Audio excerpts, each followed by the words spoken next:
Magandang umaga po sa inyong lahat.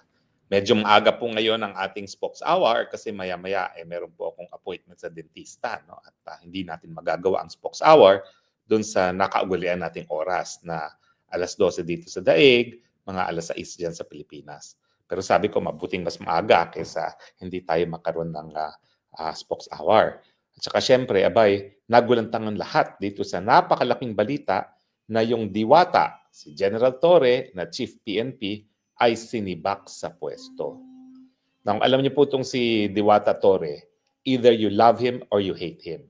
I'm sure yung mga loyalista, yung mga CPP-NPA, natutuwa sa kanya. Bakit? Siyempre, siya yung nagpa-aresto kay Kibuloy na umabot pa sa punto na linusob niya ng mga libu-libong mga kapulisan ang KOJC compound at hinukay pa ang grounds ng KOJC dahil sinasabi niya nagtatago daw sa isang underground bunker itong si Pastor Kibuloy. Siyempre naman, napatunayan na hindi naman siya nagtatago sa underground bunker nang sumuko si Pastor Kibuloy, hindi naman siya nanggaling doon sa KOJC compound sa Davao, yung tabi ng airport. Pero pinakita niya yung kanyang katapatan sa appointing power niya na si Marcos Jr. na siya talagang gustong maaresto itong Kibuloy, maski alam naman natin na kaduda-duda yung mga binabatong mga paratang sa kanya, dahil yung mga tao naman nagtestigo, alam natin na merong mga motibo para magsinungaling laban kay Pastor Kibuloy. Pero siyempre, to be fair to Torre, siya naman ay tumutupad lang ng utusan ng hukuman. Kaya lang ang tanong, tama ba yung ginawa niya na pagpapa-aresto, yung pag-execute ng warrant of arrest, talagang linusob niya yung compound ng KOJC.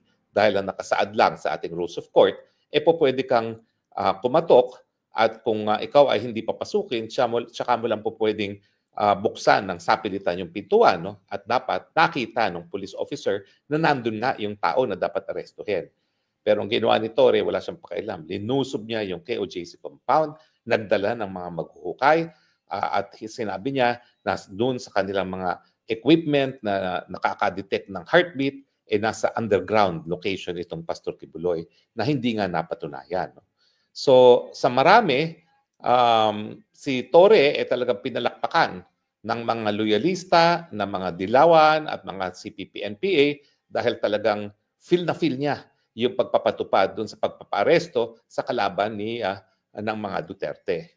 Siyempre sa mga Duterte at yung mga tunay na nagbibigay ng importansya sa karapatang pantao, OA naman ang ginawa ni General Torre, dahil hindi naman kinakailangan yung paggamit ng ganyang karaming puwersa para lamang maaresto itong si Pastor Kibuloy. Now, mas matindi ang batikos o pagpuri na natanggap ni Torre nung kanyang sapilitan na kinidnap itong si Tatay Digong at pinadala sa Dahig. Sinasabi ko nga po na merong krimen na nagawa, yung unlawful detention, kasi nga po ang unlawful detention ay ang krimen ng kidnapping na ginawa ng isang taong gobyerno. Bakit yan mas kapuri-puri o mas pinupulaan? Well, kasi nga yung sa pamamaraan ng pangidnap niya kay Tatay Digong. Unang-una, isa ngayon si General Torre ang nasasakdal sa ombudsman dahil nga dyan sa unlawful detention na yan, dahil kinakailangan na ayon sa Article 59, bago pinadala si Tatay Digong sa Dahig, dapat hinarap muna siya sa lokal na hukuman. Ito ay para masigurado na protektado ang karapatang pantao ni Tatay Digong at pangalawa, para masigurado na walang paglabag sa soberenya ng bansang Pilipinas. Pero nakita natin na talagang nung pumapalag si Tatay Digong na isakay sa eroplano, talagang hinila pa niya si Tatay Digong at si Tatay Digong naman para maiwasan na lang kaguluhan, voluntaryong sumama sa kanya at pumasok dun sa eroplano. Pero ngayon po, napatunayan talaga na unang-una, linabag ng kapulisan si General Torre ang Article 59 ng ICC dahil hindi nga po na naharap sa lokal na hukuman. Pangalawa, napasinungalingan na yung sinasabi ni Torre na ang kanilang ginawa ay pagtutulungan lamang sa Interpol. At ang napatunayan natin na walang kahit anong request na ginawa ang ICC para makipagtulungan ng gobyerno ng Pilipinas. Wala sa red notice list si Tatay Digong ng Interpol. Dahilan kaya wala talagang request ang Interpol na arestuhin si Tatay Digong nung siya'y naaresto. Ang meron lamang ay yung tinatawag na diffusion order na nanggaling din sa Pilipinas na humihingi ng tulong sa ibang bansa para maaresto si Tatay Digong. No? Pero hindi po yan yung kooperasyon na nakasaad sa ICC Rome Statute na dapat formal na hiningi ng hukuman doon nga sa bansa na naging kasapi o kasapi ng ICC. At ang problema nga, paano hihingi ng kooperasyon ng ICC sa panahon na hindi na nga tayo miyembro ng ICC. Pero ganun pa man, yung dahas na ginamit at ipinakita mismo ni Torre, pinuri ng mga loyalista, Dilawan at CPP-NPA at kinundo na ng mga supporters ng Duterte at yung mga naninindigan para sa karapatang pagtao. Now, kung iisipin mo, yung katapatan na pinakita ni Torre kay Marcos Jr. ay dapat siguro siya'y nanatili sa pwesto ng napakahabang panahon dahil siya'y na talagang bilang PNP chief, ang dami niya na mas senior na nalagtawan kasama na itong kapalit niya na si General Nartates.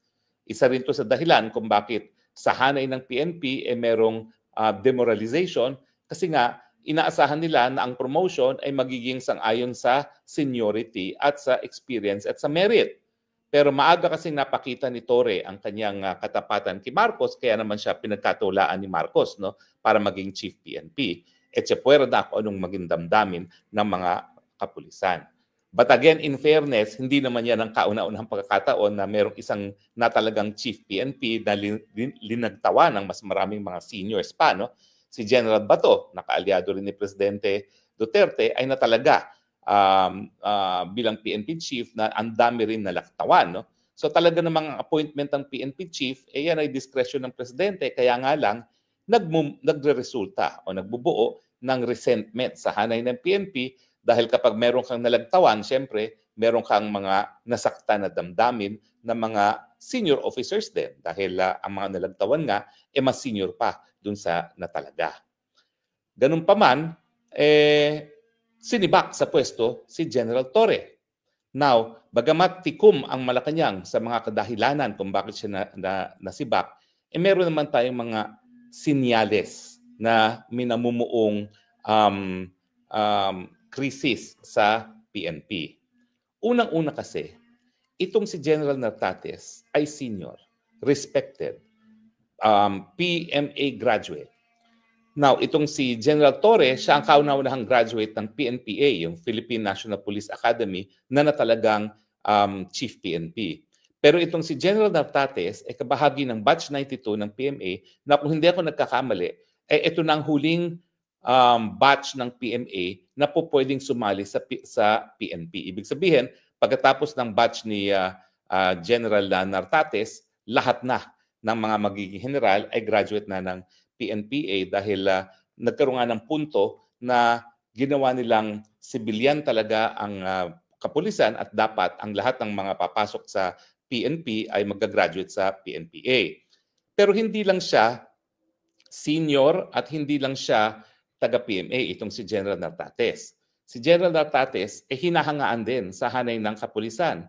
Now, ang pagkakaalam ko, siya ay dating na-assign na bilang chief ng provincial PNP chief sa Ilocos Norte ng panahon ni Madam Manang Amy Marcos. No?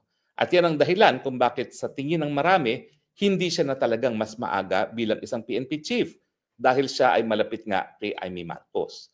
Pero bukod sa pagiging hepe ng Ilocos Norte PNP, siya rin ay natalaga bilang hepe ng PNP dyan sa Calabarzon. No? Regional director siya sa Calabarzon na isa sa talagang pinakamatinding promotion sa PNP bago siya na talaga na hepe ng NCRPO. Now, dito sa NCRPO, siya talaga hinangaan dahil nagkaroon siya ng programa sa mga barangay kung saan pinalawak niya yung police visibility na dyan sa mga barangay ng Metro Manila na nagresulta naman sa 100% decrease in criminality. Ang huling posisyon niya sa PNP ay yung kinukonsidera na number 2 na pwesto sa PNP at yan nga yung magiging yung Deputy Director General for Administrative Affairs. No? So yan talaga ang kinikilala na second highest post sa PNP. Anong nangyari na sa tingin ko ay naging dahilan kung bakit nasibak itong si Diwata? Well, gustong magtalaga ng sarili niyang tao itong si Diwata. At ang ginawa niya ay nag-appoint siya ng ibang tao, tinanggal niya sa pwesto si Nartates at nagtalaga siya ng sariling tao na nabaliwala naman ng NAPOLCOM. Now, sa batas na bumuo ng NAPOLCOM kasi, bagamat ang Chief PNP ay merong recommendatory powers, hindi talaga siya appointing power. Siyempre, ang presidente pa rin ang appointing power dyan upon recommendation of the NAPOLCOM. So doon nagkamali si Diwata. Siguro dahil sa katapatan na pinakita niya kay Marcos Jr. at nakita niyo naman yung kanyang video diyan sa Cagayan, no, na siya'y parating sa isang function, abay daig pang presidente sa dami ng escorts ang dumating, no? So ibig sabihin, pumasok sa ulo nitong si Diwata na yung kanyang katapatan parang magiging garantiya na siya ay untouchable ng Malacanang. Ay, diyan siya nagkamali kasi pumalag itong si John Vic Remulla, si Secretary John Vic Remulla ng DILG. Now, alam kong kontrapartido natin si John Vic Remulla pero wala namang magkakaila na talaga namang proven and tested naman ang leadership skills nitong si Secretary John Vic Remulla, no? Bilang isang dating gobernador, vice governor ng probinsya ng Cavite na isa sa pinaka-progresibong probinsya ng Pilipinas, no? At siguro hindi na rin makakaila na sa tagal niyang naging gobernador ng Cavite, alam din niya kung paano ang pakikitungo sa PNP. Dahil lang governor naman, talagang kinikilala rin na meron ding parang supervisory power, sinisigurado na tama ang gawain ng mga kapulisan sa kanyang probinsya. At alam din niya yung hierarchy of power. At saka kung pagdating naman sa kalapitan kay Presidente, alam niyo po, bago pa na talaga na DILG Secretary itong si John Vic, weekly kinukonsulta na yan ng Presidente tungkol sa iba't ibang issue. So pagdating sa pagkalapit kay Presidente, kung akalain ni Diwata Torre na siya ang pinakamalapit kay Marcos Jr. dahil sa kanyang katapatan na pinakita sa pag-aaresto kay Kibuloy at pagkakikidnap kay Tatay Digong, hindi naman po yan makukumpira sa kalapitan ni John Vic Remulla kay kay Marcos Jr. dahil unang-una, intergenerational friends ang mga Remulla at saka mga Marcoses. Dahil yung ama ni John Vic Remulla ay talagang napakatinding supporter din ni Marcos Sr., no? At ito namang si John Vic nga ay napakalapit din kay Marcos Jr., no? So, hindi nagustuhan ni John Vic bilang DILG Secretary at chairperson ng NAPOLCOM na itong si General Torre ay naghari-harian at sinibak sa pwesto ang isang mas senior pa sa kanya na itong si General Nartates. So siguro, dahil gusto ni John Vic Remulla na ni-instill yung disiplina, lalong-lalo na sa hanay ng PNP na dapat sumunod sa chain of command. At ang chain of command naman, bagamat ang hepe dyan ay PNP, hindi naman sa kanya yung kapangyarihan to remove and to appoint. Kinakailangan rinirespeto pa rin ang kapangyarihan hindi lang ng NAPOLCOM kung hindi ng appointing power ng presidente ang mga appointments dyan sa PNP. So ulitin ko, sa tingin ko, hindi sa dahil binaliwala niya ang NAPOLCOM na nasibak ang General Torre. Kung hindi, binaliwala niya pati ang presidente. Na ang presidente mismo ang magdedesisyon kung sino ang dapat masibak at kung sino ang dapat na ma-appoint. So, siyempre ako, may bias ako. Sa tingin ko, hindi kapuri-puri ang mga ginawa ni General Torre. Tingin ko siya isang berdugo. Tapos yung ginawa pa niya na nakipag-boxing kay Mayor Baste Duterte na hindi naman nasumipot na alam niyang nasa labas ng bansa itong si Mayor Baste Duterte, yan ay talagang, ano ba yan? Nagpapapansin na hindi naman tama. No? Kung talagang papakita mong matapang ka at nais mong itaguyod yung moral ng iyong mga kapulisan, sisiguraduhin mo naman na kung ikay tatanggap ng boxing, yung kalaban mo nasa Pilipinas. Wala naman sa Pilipinas yung kalaban niya. Yung panahon na tinanggap niya yung hamon na makipag-boxing. No? Alam naman yan. Dahil ang mayor naman ng Davao na si Baste Duterte talaga nagsumite ng travel authority na matagal na nakasumite. So, hindi naman kailayan, hindi naman sikreto yan. bakit kinakailangan na sumipot sa isang boxing match na di umano ay nakaschedule sa panahon na wala si Mayor Baste. At hindi ko talaga nagustuhan yung pinakita niyang pangil na sa tingin ko ay overkill, overreach, at ito ay illegal na sa kaparehong pag-aaresto kay Pastor Kipuloy at sa pangingidnap ni Tatay Digong. Ang aking inaasahan na kahit sino man ang ombudsman na umuupo ngayon, ngayong pinasagot na sila doon sa reklamo ng Senado ng unlawful detention, ay parurusahan pa rin, lilitisin pa rin itong si Diwata maski wala na siya sa pwesto ng Chief PNP. Kasi hindi naman po pwede nagagawa ng krimen ng mga taong gobyerno at hindi mapaparusahan.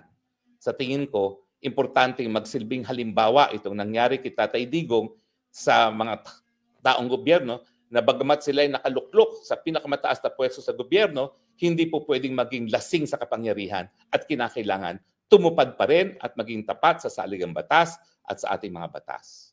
In other words, mabuti pong natanggal si Diwata dahil sa tingin ko kung magiging patas ang ombudsman, dapat talagang kasuhan itong si Diwata ng unlawful detention. At dahil dyan, hindi naman po pwede na yung hepe ng PNP na siyang tagapagpatupad ng batas ay siyang nasasakdal sa isang seryosong kasong kriminal.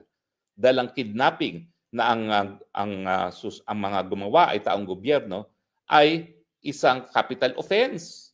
At ano ba naman yan, no? Kung pati yung Chief PNP ay magkakaroon na ganyang kaso, no? Of course, meron mang presumption of innocence, kaya lang, ano yung presumption of innocence na yan na nakita naman natin sa lahat. Lahat tayo nakita natin sa ating telebisyon kung ano naging asta nitong si Diwata nung siya po ay nag-aresto kay Tatay Digong. So sa akin, tama naman itong ginawa ng Marcos Jr. Bagamat ako ay hindi talaga supporter ng Marcos Jr. dahil kung binibigyan nila ng halaga yung rule of law at kung talagang nais nila na hindi mawala ang tiwala ng taong bayan sa ating mga institusyon na may kinalaman sa katarungan, tama lamang na isang tao na nagpakita na siya'y kriminal sa kanyang asta ay natanggal bilang chief ng PNP. Anong tingin ko naman kay General Nartates? Well, ang pinagbabasihan ko yung credentials niya. PMAer, Masters in Public Administration, naging Chief of Police ng Ilocos Norte, naging Regional Director ng Calabarzon, naging hepe ng NCRPO, naging hepe ng CIDG. Ano pa bang gusto mo na credential? Parang lahat ng importanteng posisyon sa PNP hinawakan niya at hindi lang niya hinawakan. Napatunayan din niya ang kanyang kakayahan. Lalong-lalo na yung siya ay naging hepe ng NCRPO na doon sa kanyang programa na pulis sa barangay ay nagresulta sa pagbaba ng krimen. 100% reduction in crime rates. So kung magagawa niya yan sa buong Pilipinas, mababawasan ang krimen at hopefully mababawasan din yung mga casualties sa pagpapatupad ng batas. So sa tingin ko, tama naman ang itong choice na itong Nartates. At syempre, ang mga kapulisan naman, huwag kayong magagalit ng mga solid DDS supporters na ako ay nagsasabi na tama itong appointment ni Nartates kasi bagamat di ko siya kakilala, base sa kanyang credentials, siya isang tao na itatalaga rin ng Inday Sara Duterte kung si Inday Sara Duterte ang naging presidente ngayon dahil kahanga-hanga naman yung accomplishment ng mama. Kaya suportahan po natin itong bagong PNP chief bagamat inaasahan na yan na mga loyalista, CPP-NPA at mga dilawan, ayan na nga, nagngangaw na si De Lima, no, ay tututulan at pupulaan itong appointment ni Nartates. Pero sa akin, para sa pagbabalik tiwala sa rule of law, pagbabalik tiwala sa institusyon ng katarungan, tama lang po na tinanggal si Diwata at tinalaga ang isang kahangahangang Nartates. Ano sa tingin nyo? Agree ba kayo or disagree? Well, maraming salamat po sa inyong patuloy na pagtangkilik. Ang dami po nating live views, halos sa 3,000 ngayon. Parang mas gusto nyo palang mas maaga ang aking Spokes Hour. No? Kasi pag alas 6, mas kakaunti po yung ating live. No? Nagwa 1,000 lang tayo. Pero maraming salamat po talaga sa inyong pagtangkulog. No? Well,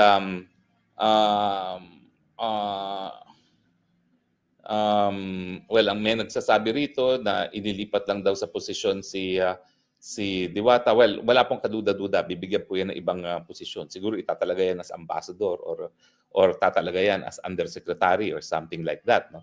Pero ang punto, tama naman po na ang tao na nagpakita ng aksyon na lumalabag sa batas ay matanggal bilang PNP chief. Okay? So, magandang araw po sa inyong lahat. Ito po ang inyong Spokes ng Bayan. Harry Roque nagsasabi, I love you, Philippines. You're the only country that I have. You're the only country that I will love. God bless the Philippines. Bye! Ay, mamaya po, tuloy ang briefing ng mga kapamilya ni Tatay Digong. 3 pong inaasahan na pupunta ngayon dahil ang alam natin ay si Inday Sara Duterte ay busy dun sa kanyang mga tinalagang mga gawain bilang in charge ng legal defense ng kanyang ama. So see you po at around 3 o'clock. Kasama natin si Mayor Baste, si Kitty at hopefully si Kong Pulong. See you then. Bye!